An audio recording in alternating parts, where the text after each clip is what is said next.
नमस्कार, इस वक्त आप देख रहे हैं जेजे न्यूज। मैं हूं आपके साथ पल्लवी। हल्द्वानी के भाजपा किसान मोर्चा के हल्दूचौड़ मंडल महामंत्री विनीत कबरवाल ने अपनी पुश्तैनी जमीन पर हो रहे अवैध कब्जे और पुलिस की निष्क्रियता को लेकर गंभीर सवाल उठाए हैं। आपको बता दें, उन्होंने बताया है कि उनकी मुक्तेश्वर क्षेत्र की जमीन पर भूमाफियाओं की नजर है और दिल्ली में बैठे एक IRS अधिकारी के रिश्तेदार जो हल्द्वानी में एक बैंक में मैनेजर हैं, मिलकर उनकी जमीन कब्जाने की साजिश कर रहे हैं, जिसमें कबरवाल का कहना है कि कुछ महीने पहले उनकी जमीन पर लगाए गए बाउंड्री एंगल और तार चोरी कर लिए गए और ये सामग्री हल्द्वानी के एक सफेद पोश नेता के संरक्षण में छिपा दी गई। इस घटना के बाद जब उन्होंने रामगढ़ पुलिस चौकी में शिकायत दर्ज कराने की कोशिश की तो पुलिस ने इसे गंभीरता से नहीं लिया। बाद में भाजपा नेताओं के हस्तक्षेप से उनकी तहरीर पर मुकदमा दर्ज हुआ, लेकिन पुलिस अब तक कोई ठोस कार्रवाई करने पर नाकाम रही है। कबरवाल ने आरोप लगाया है कि भवाली चौकी इंचार्ज प्रेम विश्वकर्मा और अन्य पुलिस अधिकारियों ने चोरों को बुलाकर समझौता करने का दबाव डाला और मामले को दबाने की कोशिश की। किसान मंच के प्रदेश अध्यक्ष कार्तिक उपाध्याय ने कबरवाल का समर्थन करते हुए कहा कि भाजपा के पदाधिकारी भी अपनी जमीनों को बचाने के लिए संघर्ष कर रहे हैं। उन्होंने पुलिस प्रशासन पर आरोप लगाया है कि वे प्रशासनिक दबाव में काम कर रहे हैं। उपाध्याय ने चेतावनी दी है कि यदि इस मामले में जल्दी से कार्रवाई नहीं की हुई तो किसान मंच बड़े स्तर पर आंदोलन करेगा। सामाजिक कार्यकर्ता पीयूष जोशी ने भी प्रशासन की निष्क्रियता की निंदा की और कहा कि भूमाफियाओं का दबाव प्रशासन पर बढ़ता जा रहा है, जो चिंता का विषय है। पीयूष जोशी ने कहा कि अगर पुलिस ने शीघ्र कार्रवाई नहीं की तो चोरी की सामग्री जब्त कर दोषियों पर कार्रवाई नहीं करने पर वे SSP कार्यालय में धरना देंगे और DGP से भी शिकायत करेंगे। सीधा सीधा ये है, एक जो किसान है गरीब, उसको दबाने की कोशिश की जा रही है। और जो बार बार धामी जी कह रहे हैं भूकानून की बात, धामी जी ये देखिए प्रत्यक्ष आपके सामने है, एक आदमी की ज़मीन से तारबाड़ चोरी होती है और उसको मैं आपको स्पष्ट कहना चाहता हूँ, इसको ये जो तारबाड़ चोरी हुई है उसके बाद इसको ये भी कहा गया है अपनी ज़मीन बेच दे, नहीं तो वहाँ पे रहने नहीं दिया जाएगा।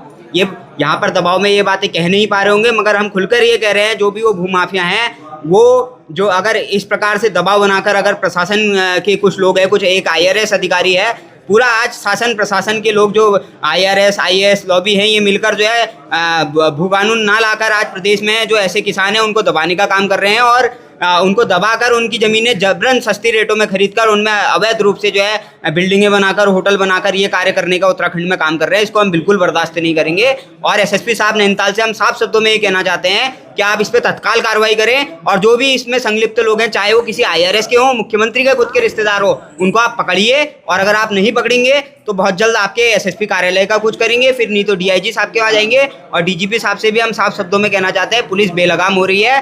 भूमाफियाओं का संरक्षण है, बिल्कुल भूमाफियाओं को यहाँ पर संरक्षण दिया जा रहा है। चौकी में बैठ के ये समझौते करवा रहे हैं, जब ये आदमी समझौता करना नहीं चाह रहा है, इसके ऊपर पुलिस समझौते के दबाव डाल दिया, तो पुलिस से यही निवेदन है कि समझौता करवाने की बजाय इस पर आवश्यक कार्रवाई तत्काल करे। देखिए, आज एक परिवार है जो मुक्तेश्वर में इनकी ज़मीन है और बीते दिनों इनके वहाँ चोरी हो जाती है, मुकदमा दर्ज कराते हैं तारबाड़ चोरी होने का।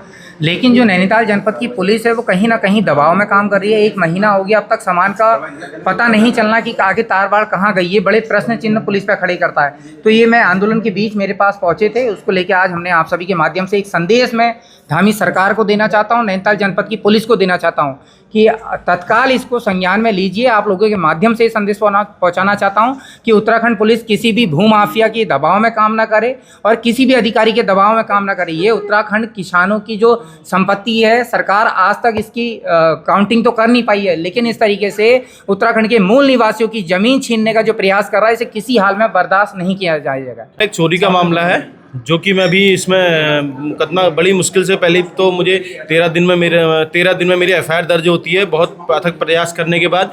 उसके बाद मेरा मुकदमा दर्ज हो जाता, तो आज एक महीने से ऊपर हो चुका है, ना माल बरामदी हुआ है ना कुछ हुआ है। और पुलिस प्रशासन मुझे दबाव बना के और जो है कि कॉम्प्रोमाइज़ की, मैं आपको फ़ोटो दिखाता हूँ, मुझे वहाँ चौकी में बैठा के कॉम्प्रोमाइज़ करवाया जाता है, ना कि माल जब्त और इसमें कार्रवाई की जाती है।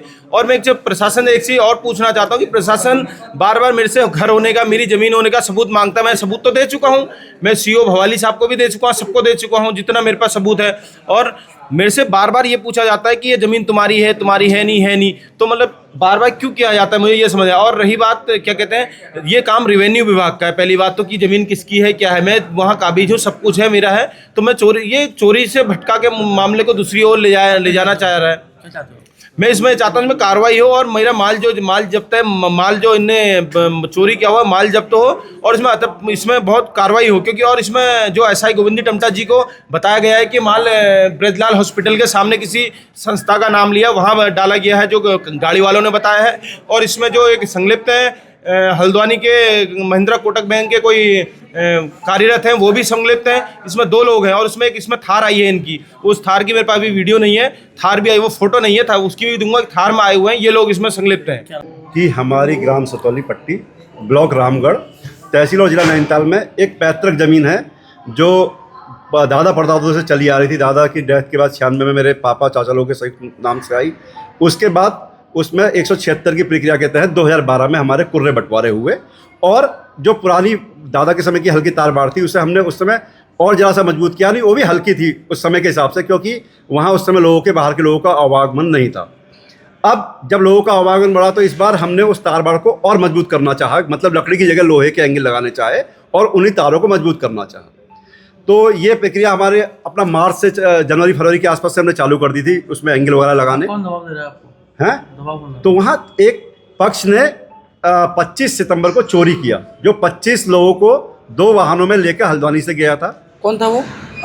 जो पुलिस प्रशासन ने बात की है वाहन स्वामी से, उन्होंने एक थार का नंबर बताया और जिस बंदे का नाम बताया वो 12 ठोगी है। पुलिस कार्रवाई क्या कर रही है? पुलिस ने सर एफआईआर, पहले तो 14 दिन के बाद एफआईआर दर्ज की। उसके बाद पुलिस ने अभी तक ना तो सबूतों को संरक्षित किया है, ना सामान को जब्त किया है। और जैसा कि आरोपी पक्ष का कोई रिश्तेदार है, हमें उसके हिसाब से ये लग रहा है, आईआरएस है, तो हमें ये लग रहा है कि लास्ट में जवाब यही आना है कि सबूत डिलीट हो गए हैं, सामान खुर्द-बुर्द हो गया है, ना कि सामान।